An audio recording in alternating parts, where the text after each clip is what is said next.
géographique fait partie de la région de Diourbel, de Fatick. Mais on sait que depuis... Moi, j'ai tendance à parler des bassins touristiques. Vous savez pourquoi, Jean? Et après, on l'a réparti. On a pris les PIB de l'agriculture. Nous avons découvert que les PIB du tourisme seuls dépassent les PIB. La région du fleuve. Ce sera le bassin de quoi alors? Je crois que c'est des expressions, des concepts politiques qui nous poussent à dire cette chose. C'est pourquoi j'ai dit que le bassin arachidier est plus adéquat. Quand madame a dit même, quand madame a parlé de Thiès, certains ont dit ah, Thiès. Parce que, tout simplement, à l'origine, dans la tradition sénégalaise, le bassin arachidier était consacré entre le Sine, le Saloum, Kaolack et Louga. Oui, mais souvent, c'est des politiques qui nous poussent à dire certaines expressions qui peuvent pousser. Vous avez raison de dire qu'on pourrait bien parler de bassin touristique. Donc, je crois que aujourd'hui, on peut dire que toutes les régions du Sénégal ont vocation agricole. Ça, on peut le dire. Donc, on ne peut pas dire que Kaolack, Fatick, Diourbel, c'est pas bassin agricole, les autres vont être bassin halieutique ou quoi. Est-ce qu'on pourrait dire Saint-Louis, bassin halieutique? Le bassin halieutique. Et donc, comme vous voyez, la question de la dénomination économique ou socio-économique de la zone d'intervention déjà suscite le débat. Donc, alors, même si, comme vous voyez, les noms de notre projet, essayons de parler de ces 5 régions. Thiès, Diourbel, Fatick, Kaolack, Kaffrine. Et c'est tout. Après, bassin, moi j'espère que ce soit les bassins de la réussite des jeunes Sénégalais. Et c'est tout. Et c'est tout. Bien, alors, essayons justement... Oui, monsieur. Pour le préciser, nous venons de bassin agricole avec une culture dominante qui est la région. C'est ça que je voulais apporter comme contribution. Les maïs. Après, il y a l'horticulture qui est en train de se développer de plus en plus, mais qui reste pour le moment une horticulture, sauf quelques exceptions d'entreprises plus grosses et structurées, ça reste une horticulture au niveau familial pour l'autoconsommation et pour les marchés locaux, avec un niveau de professionnalisation très faible. Donc ça, c'est la situation. La grosse partie du revenu des ménages arachides, qui normalement partent à l'exportation, après, les grandes cultures sous pluie, riz, mil, sorgho, maïs, niébé, et l'horticulture au niveau familial.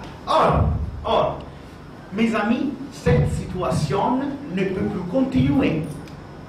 C'est simple, c'est simple. Si on regarde à la base la problématique du bassin arachidier, bon, de la zone agroécologique sur laquelle nous sommes en train d'intervenir, ce modèle de division sociale du travail dans l'agriculture, dans les activités de production primaire, est en train de toucher à ses limites économiques, à ses limites sociaux, à ses limites écologiques, à ses limites climatiques, à ses limites foncières. Donc, si on continue comme ça, le résultat sera l'appauvrissement progressif des communautés. Et comment les communautés vont répondre à l'appauvrissement progressif donné par un modèle d'exploitation des ressources naturelles qui n'est plus adapté à la situation actuelle, à tous les niveaux, vont répondre avec la migration. Ça, c'est extrêmement partagé de ce qui est en train de se passer. Il y avait un modèle agricole historique qui était basé sur une certaine affectation des ressources naturelles. La terre, l'eau, la pluie et le travail. Le Sénégal, la vallée du fleuve, le démontre, l'agriculture irriguée, ce n'est pas seulement une question de donner de l'eau, d'arroser des petites pépinières.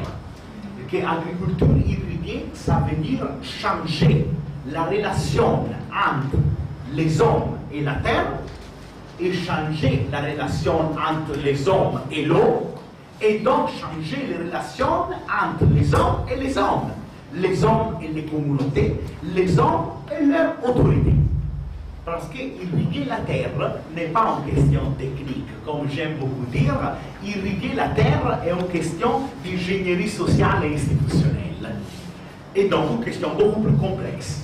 Donc, comment est-ce que nous allons faire à promouvoir cette transition progressive, mais j'espère rapide, entre l'agriculture sous pluie et l'agriculture irriguée? Nous allons promouvoir l'aménagement irrigué des terres. Ça veut dire quoi? Ça veut dire que dans les zones qui les permettent, ou dans les zones dans lesquelles il y a des vallées, et dans les zones dans lesquelles il y en a beaucoup, surtout ici dans le sud du bassin arachidier du Sénégal, dans les régions des Fatick, Kaolack et Kaffrine, où il existe des digues de rétention, des barrages, nous allons aider les communautés, en particulier aider les municipalités qui représentent les communautés, à construire les infrastructures de distribution de l'eau qui sont nécessaires pour faire en sorte que les bassins de rétention puissent irriguer les terres environnantes. Grâce à la réalisation des infrastructures de distribution de l'eau, la population pourra commencer à développer une agriculture irriguée et donc à ne plus dépendre de la météorologie qui, comme vous le savez, deviennent de plus en plus aléatoires avec les isoyettes qui se déplacent vers le sud. Est-ce que les journalistes connaissent le concept des isoyettes? Oui. Très bien. Vous êtes vraiment des journalistes de l'agriculture. Donc, c'est bien choisi. Bien choisi. Donc, mais comme vous le savez, construire des infrastructures de distribution de l'eau n'est jamais suffisant. Il faut que la communauté et les autorités qui encadrent la communauté soient en mesure d'assurer l'entretien permanent de ces infrastructures. Et il faut qu'elles soient aussi en mesure d'assurer un accès équitable aux services rendus par les infrastructures. Et donc, ce sont les concepts suivants. Réalisation d'infrastructures d'aménagement hydro-agricole, notamment les infrastructures de distribution de l'eau, et appui à la structuration des communautés, autorités locales, gouvernements, communautés de base, pour que les infrastructures se pérennisent et soient bien gérées. Et voilà, ça c'est le premier grand axe du PARERB. Nous envisageons d'aménager plusieurs milliers d'hectares de terres irriguées. Mais sur les chiffres, après je laisse mes collègues vous dire, j'espère qu'ils soient assez impressionnants pour les journalistes.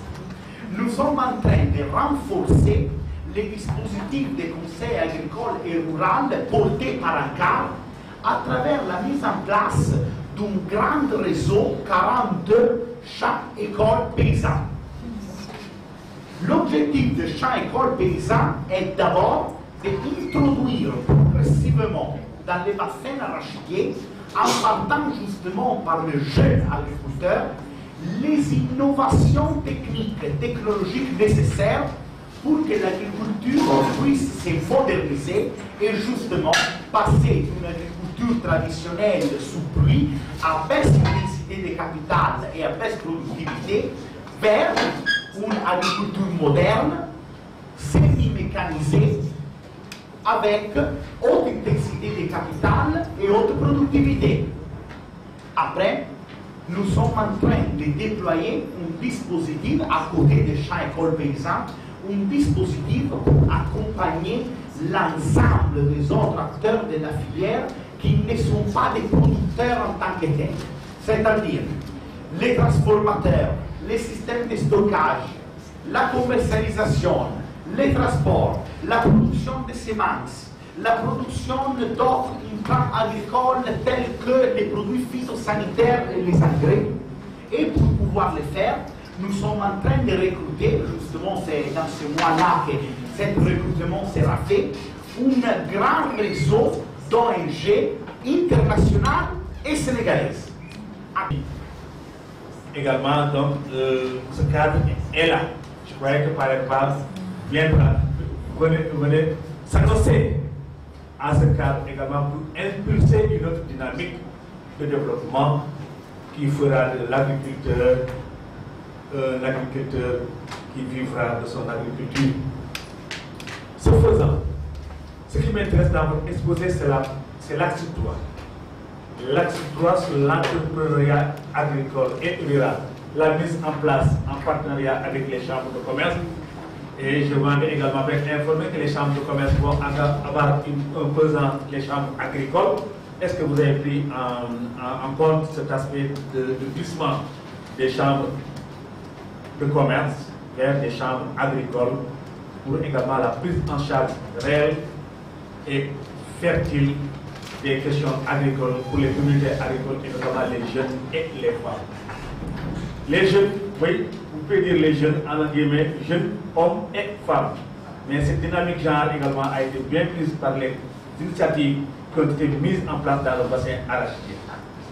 Revenant sur l'axe 3, l'entrepreneuriat également, il y avait des projets qui ont travaillé sur cet axe-là en mettant en place des entreprises agricoles et rurales et des entreprises hors agricoles également.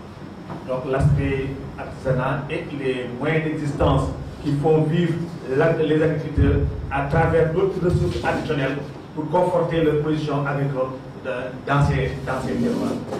Donc aujourd'hui, est-ce que cette prise en compte des initiatives, des initiatives qui ont marché, dont les résultats sont là, est-ce qu'on servi au Paraiba de bâtir cette dynamique autour de la mise en place de ces entreprises? Et les entreprises seront constituées de quelle cible?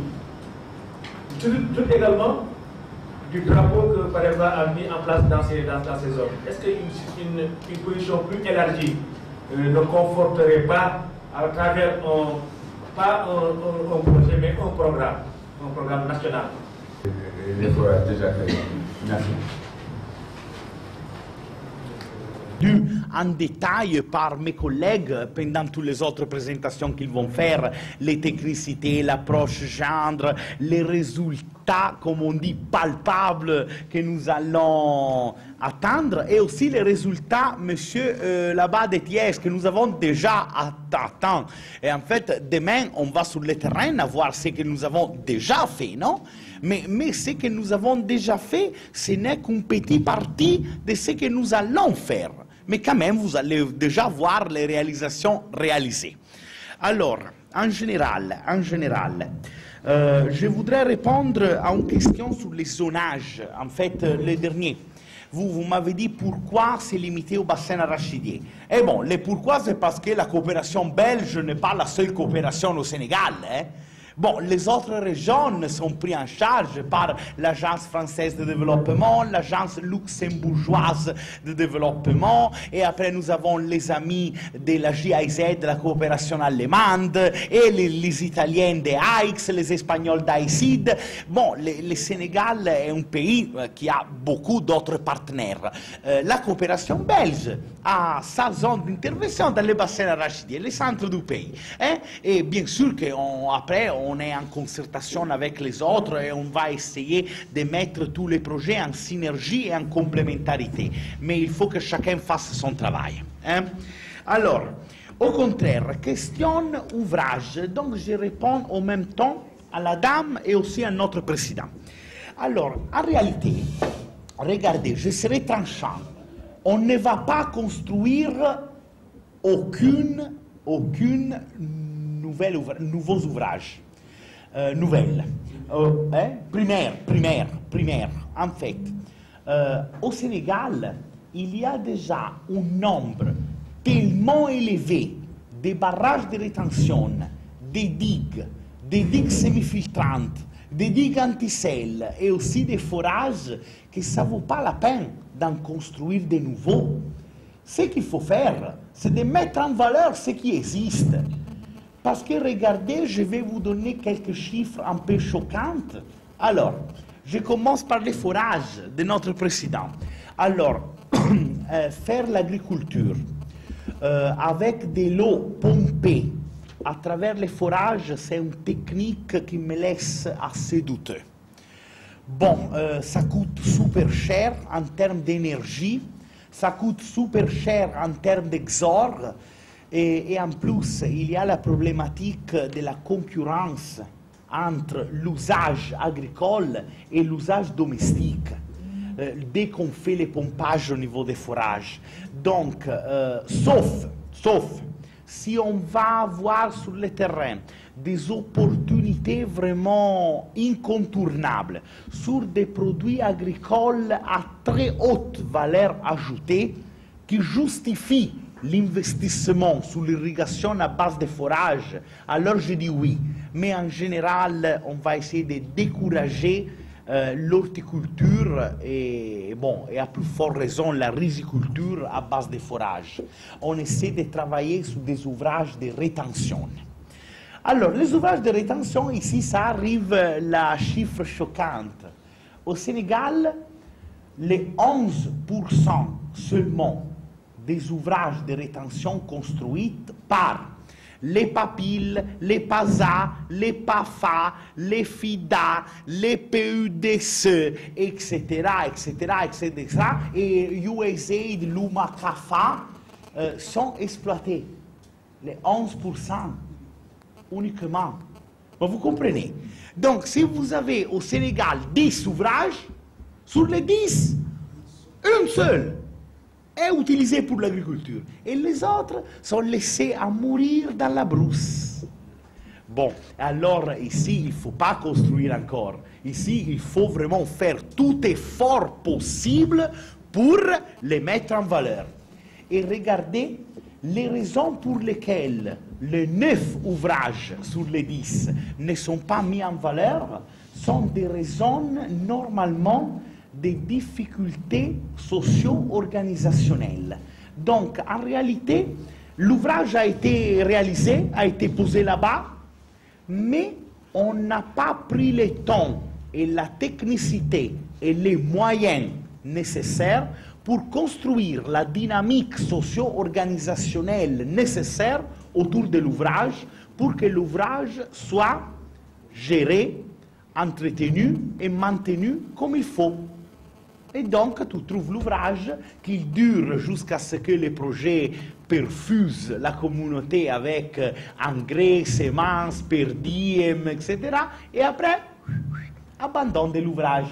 Nous sommes en train d'essayer de faire tout effort possible pour faire en sorte que ces phénomènes soient stoppés et que les ouvrages réalisés, notamment par le gouvernement du Sénégal, qui met là-bas beaucoup d'argent, et aussi par l'ensemble des autres partenaires techniques et financiers, soient vraiment bien exploités dans la durée et appropriés par les communautés et par les autorités. Merci. Donc, alors, les résultats palpables, alors, j'ai dit, une seule petite chose, après toutes les autres choses, ça sera mes collègues Ahmad Kone et ma collègue Seina Boukan qui vont expliquer, mais on a parlé à plusieurs reprises de la réticence de l'agriculteur à l'innovation. Vous savez, moi sur ça, je ne suis pas d'accord. Je me lève. Nous et plusieurs partenaires, depuis 30 ans, sont partis en milieu rural avec des semences, comme on dit, améliorées. On arrive avec les semences et on dit, cher agriculteur, regarde, avec cette semence ici, tu l'utilises là, et tu vas passer de demi-tonne par hectare à 3 tonnes et demi par hectare. Oh là là là là. Mais les paysans, qui est très intelligent, surtout les paysans sénégalais, très intelligents, qu'est-ce qu'ils disent? C'est vrai que cette semence a une productivité par hectare beaucoup plus élevée, mais cette semence a besoin d'engrais que moi je n'ai pas, des produits phytosanitaires qui coûtent cher, il a besoin d'une quantité d'eau d'irrigation par mètre carré emblavé qui coûte cher ou que moi je n'ai pas.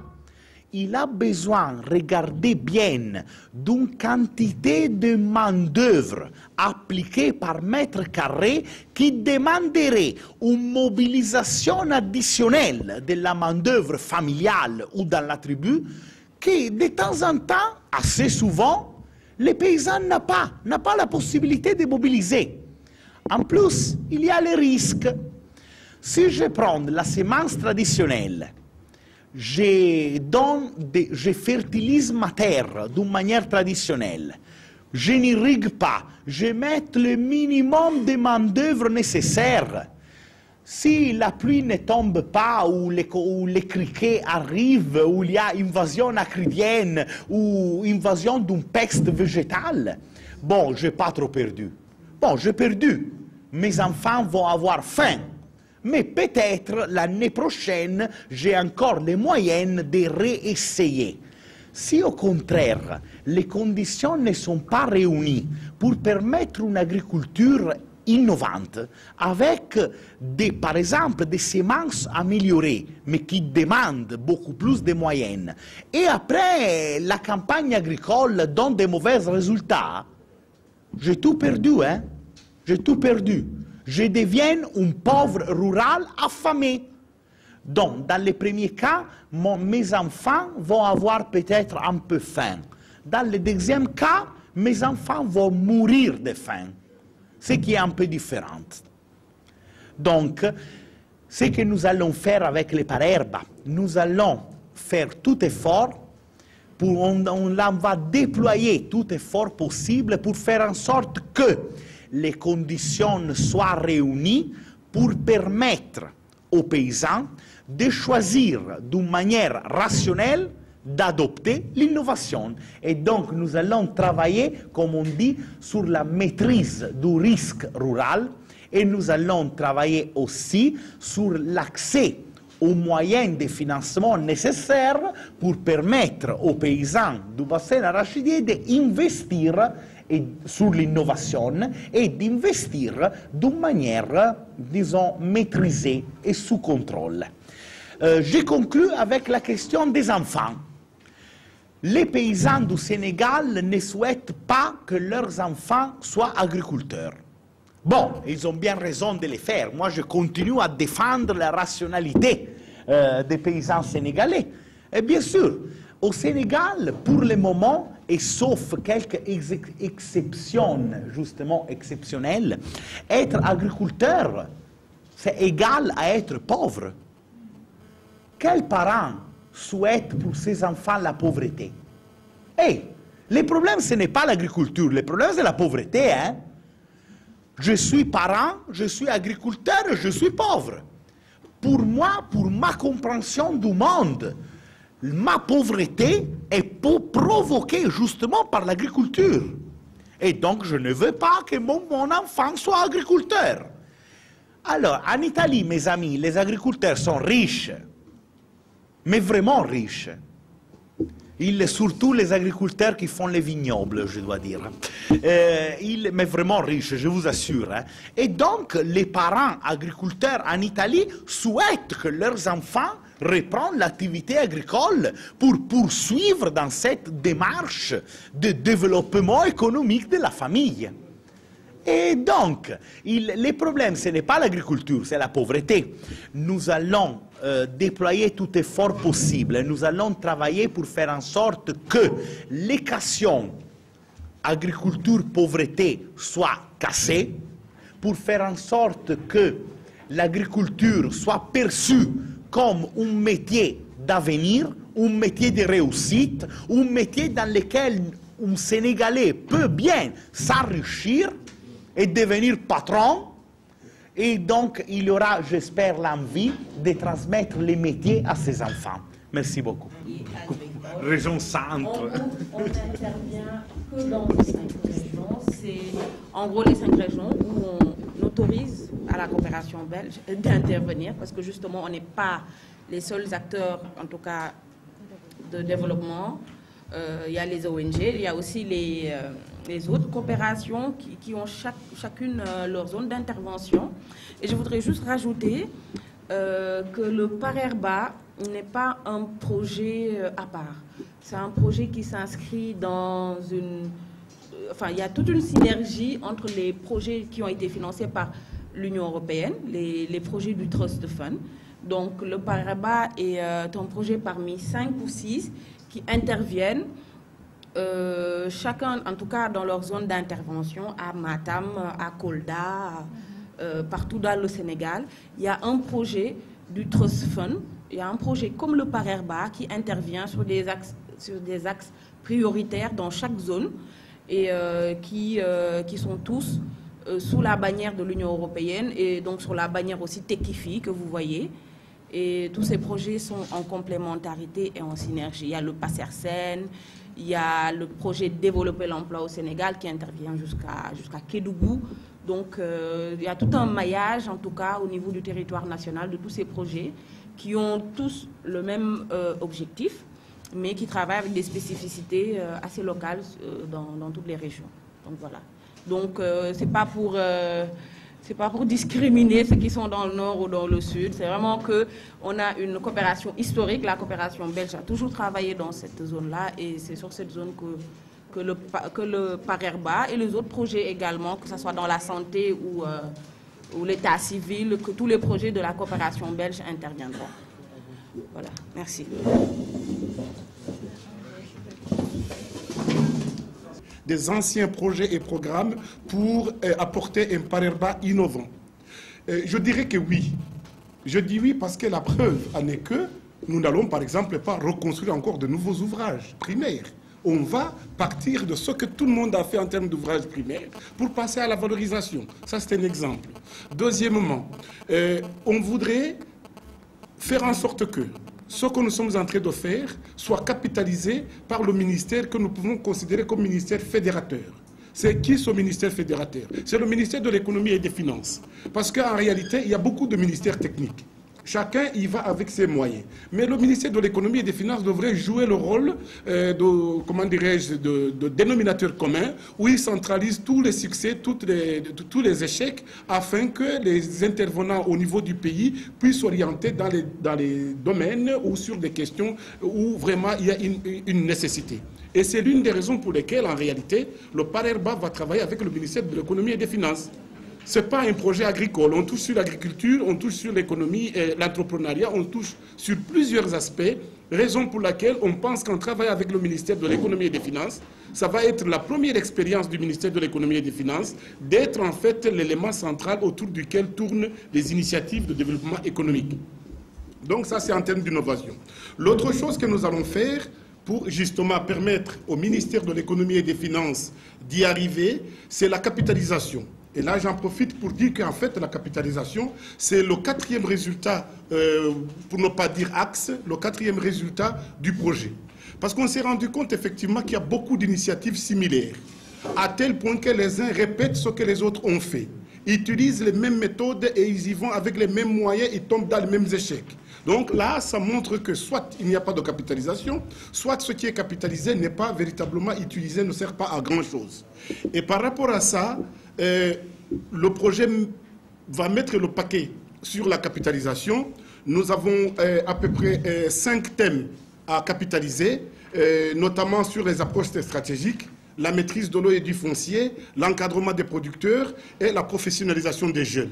Ça, ce sont les 4 thèmes sur lesquels nous allons mettre tous les moyens possibles pour capitaliser, et nous allons le faire avec vous.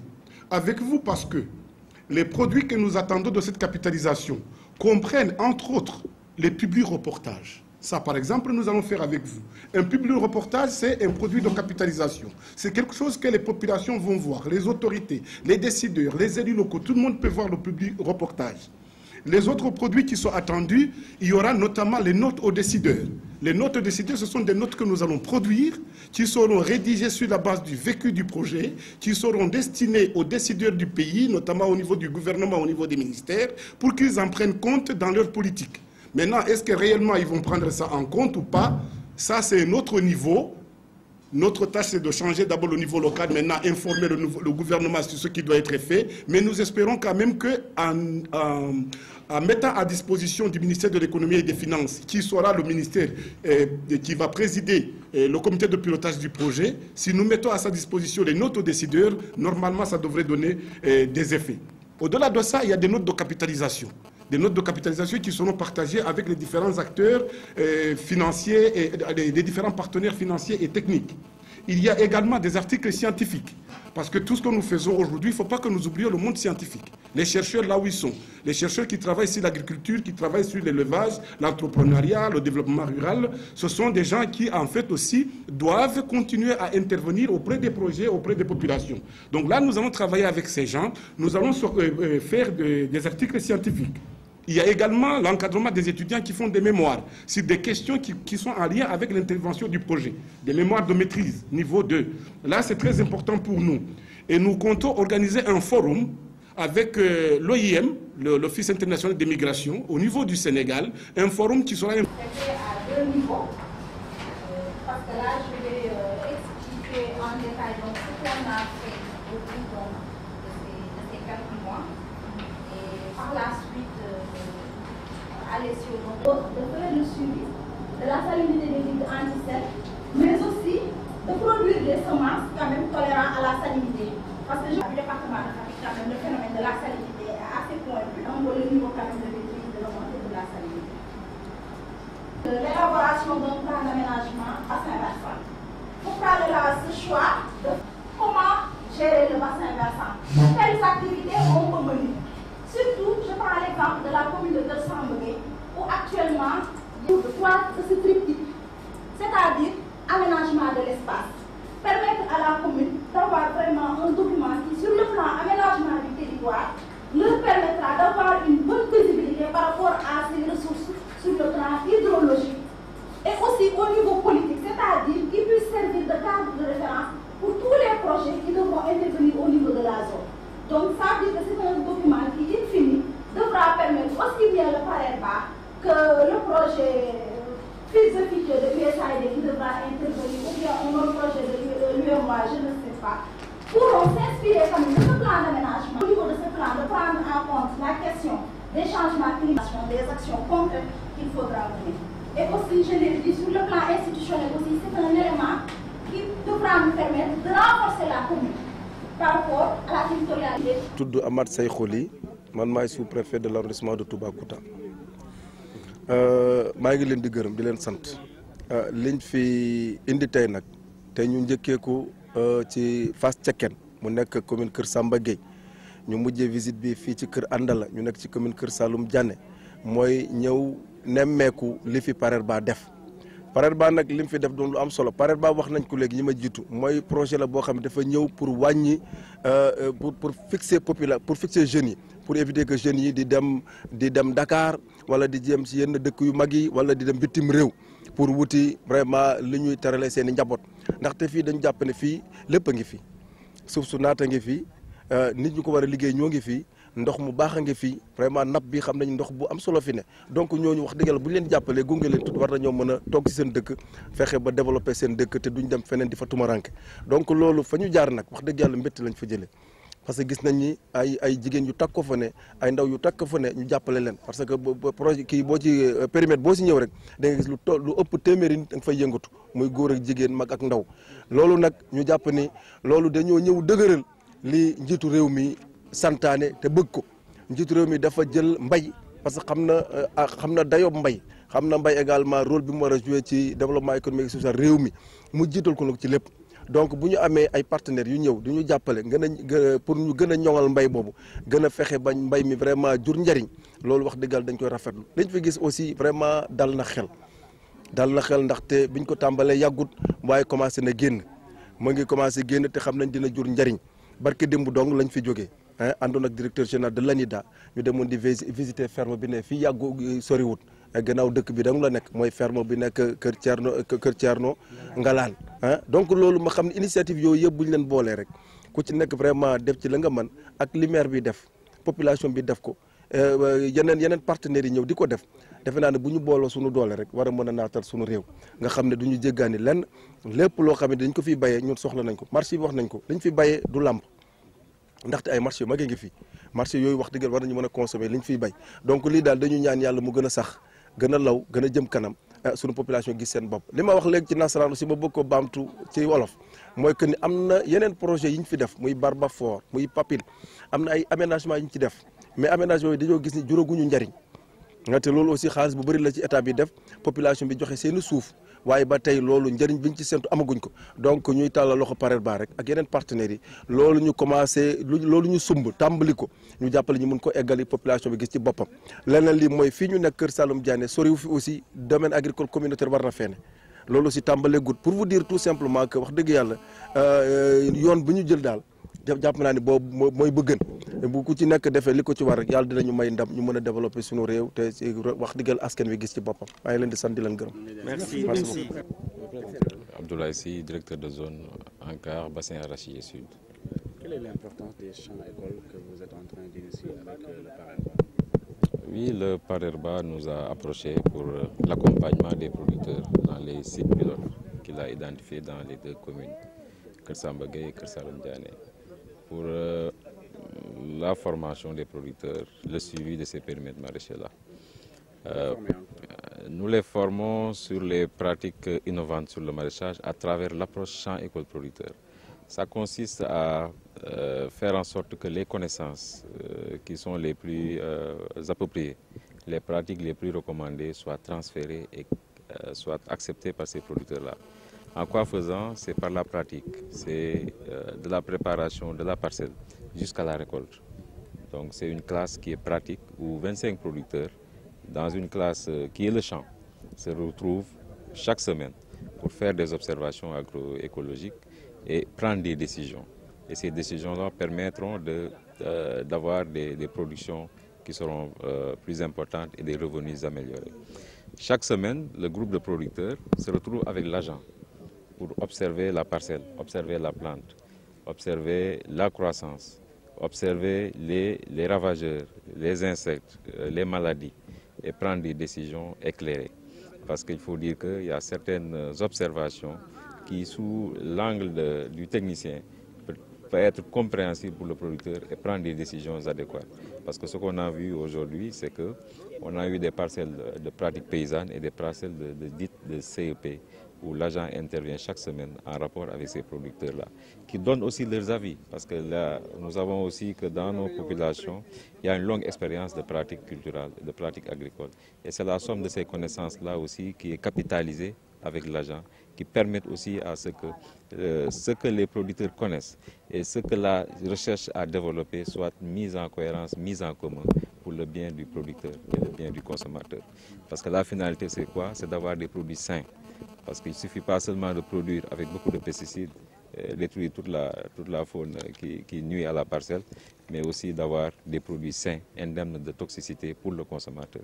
Et cela permet aussi aux producteurs qui travaillent dans ces parcelles d'avoir une santé. Parce que quand vous utilisez des pesticides à outrance, vous-même qui l'appliquez, ayez une santé qui est précaire avant même de penser aux consommateurs. Et c'est ça l'objet de ces champs-écoles-là. Et aujourd'hui, on est en phase pilote. Une fois la mise à l'échelle, est-ce que l'ANCAR sera également présent? Déjà, nous avons terminé la phase pilote de 3 mois. Nous avons engagé la deuxième phase qui va aller jusqu'au mois de décembre sur la riziculture et sur le maraîchage aussi d'hivernage. Parce que dans ces zones, comme l'ont dit certains, c'est une zone du bassin arachidier. Ce sont les grandes cultures qui dominent, c'est l'arachide, le maïs, le mil. Aujourd'hui, nous voulons que les gens, en plus de ces cultures-là, fassent le maraîchage d'hivernage. Parce qu'il y a une opportunité, c'est une niche pour ces producteurs-là de gagner plus de revenus. Et ça, c'est extrêmement important de les accompagner dans ces périmètres où c'est sécurisé, que ces populations-là puissent, en dehors des grandes cultures, faire le maraîchage, satisfaire leurs besoins alimentaires sous les grandes cultures, mais satisfaire aussi leurs besoins en ressources numéraires à travers le maraîchage d'hivernage. Est-ce qu'il y a des réticences? Est-ce qu'ils ont adopté ça? Ils ont commencé les pépinières, et ça c'est une très belle chose. Et il y a de l'engouement. Déjà sur la contre-saison, comme vous l'avez dit, c'est des parcelles qui sont occupées à 98%, le taux de valorisation. Et ça c'est extrêmement important. En première année, de voir des périmètres qui sont occupés, vous ne verrez que les allées qui ne sont pas cultivées.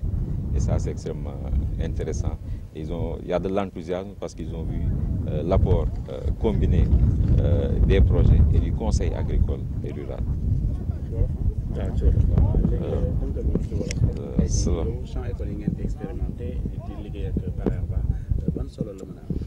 waaw Pareba dafa ñëw ànd ak ANCAR pour tool yi nga xam ne beneen projet bi Barofor sampoon na ko fi ñu ñëw ñu liggéey tool yooyu parce que Barofor bi muy pare jotuñoo liggéey tool yi kon dafa ñëw ànd ak ñun pour ñu liggéey tool yi tàmbale ko si ñaari commune Kër Samba Gueye ak Kër Saalum Diané liñ gis nii mooy si mbirum champ école mooy béykat bi soo koy jàngal da nga koy jàngal si toolam semaine bu jot agent bi day ñëw ànd ak béykat bi su fekkee dañuy def tamaate wala ñuy def kànja wala ñuy def soble suñuy waajal tool ba suñuy tànn jiw ba foofu lay tàmbalee ak ñoom jiw bu baax naka lay mel tool naka lañ koy waajalee engrais bi fumier bi naka lañ koy indee tos bi naka lañ koy defaree defar planche yi defar pépinière yi naka la ñuy sampee naka la ñuy suuxatee naka la ñuy arrosé naka la ñuy saytoo feebar yi ak gunóor yi semaine bu jot am na loo xam ni agent bi day ñëw jàng ak béykat yi si biir tool bi béykat yi tamit indi seen xam-xam parce que du nekk loo xam ni rek technicien bi car bi mooy ñëw di wax ak ñoom naan ne lii ngeen def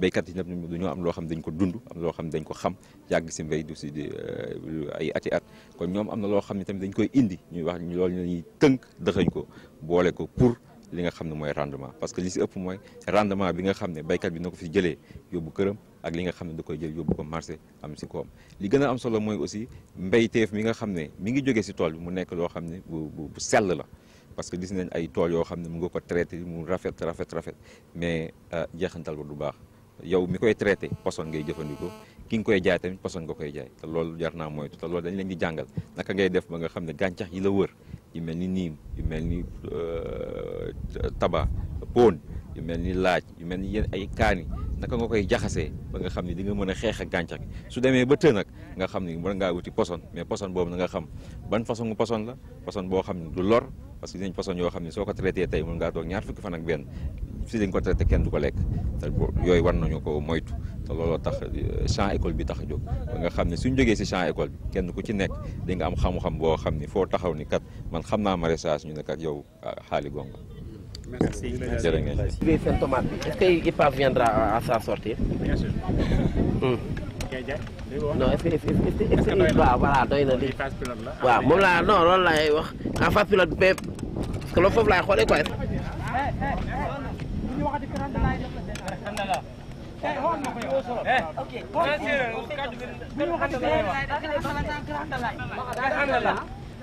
Wow. Ayo. Apa ni nak ada lain? Ada lain bilang deh. Oh, tahu.